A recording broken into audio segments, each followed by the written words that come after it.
দাদা এই কয় টাকা কিনছেন? 3300 টাকা। কি কাঠের নৌকা? রেন্ট্রি। ঘুম দিয়ে উঠেই বেইন হলে চলে এলাম আমাকে হারতার নৌকার বাজারে। আই দেখি নৌকা বেচা কিনা হইতে আছে। দেখতে থাকুন আপনারা ভিডিওটা পুরা।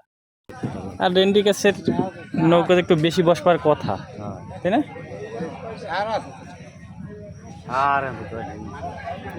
এটা কি এই যে কাঠে কি কালার করা হয়েছে? বুঝলেন কি? কালার করছে, গাব দিয়েছে, গাবের পোষা দিয়েছে, এটি কালার হয়েছে, মেহগুনি কালার করছে।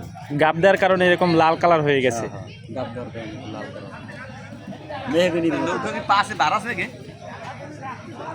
ঘুরে ঘুরে আজকে আপনাকে আতার নৌকার বাজারটা দেখাবো। কত বড় নৌকার বাজার দেখে। এখানে কিন্তু অনেক অনেক নৌকা আসছে, বিভিন্ন প্রান্ত থেকে বিভিন্ন এলাকা থেকে নৌকা নিয়ে আসছে এবং এখানে ক্রেতাওরা আসে বিভিন্ন এলাকা থেকে।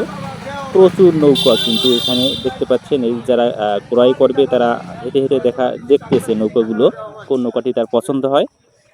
এখান থেকে নৌকা কিনে তারা স্থলপথে কিংবা জলপথে দুইভাবেই বাড়িতে নিয়ে যেতে পারে। কিছুক্ষণ আগেই আপনারা দেখলেন যে একটি নৌকা ভ্যানে করে উঠিয়ে নিয়ে যাচ্ছিল। তো ওই যে দেখতে পাচ্ছেন আপনারা আরেকটি নৌকা কিন্তু ওখানে সাজিয়ে রাখা হচ্ছে। নৌকাগুলো কিন্তু সারিবদ্ধভাবে রাখা হচ্ছে যাতে ক্রেতাদের দৃষ্টি খুব সহজেই আকর্ষণ করা যায়। এখানে কিন্তু প্রচুর নৌকা, বিশেষ করে এখন তো বৃষ্টির সিজন আর ধান কাটা শেষ, চারিদিকে জল আর জল। তো অনেকের হয়তো বা বাড়ি থেকে বের হতেও নৌকার প্রয়োজন হয়। এর জন্য কিন্তু আর অনেকে মাছ ধরতে কিংবা বিভিন্ন কাজে নৌকার ব্যবহার করে থাকে।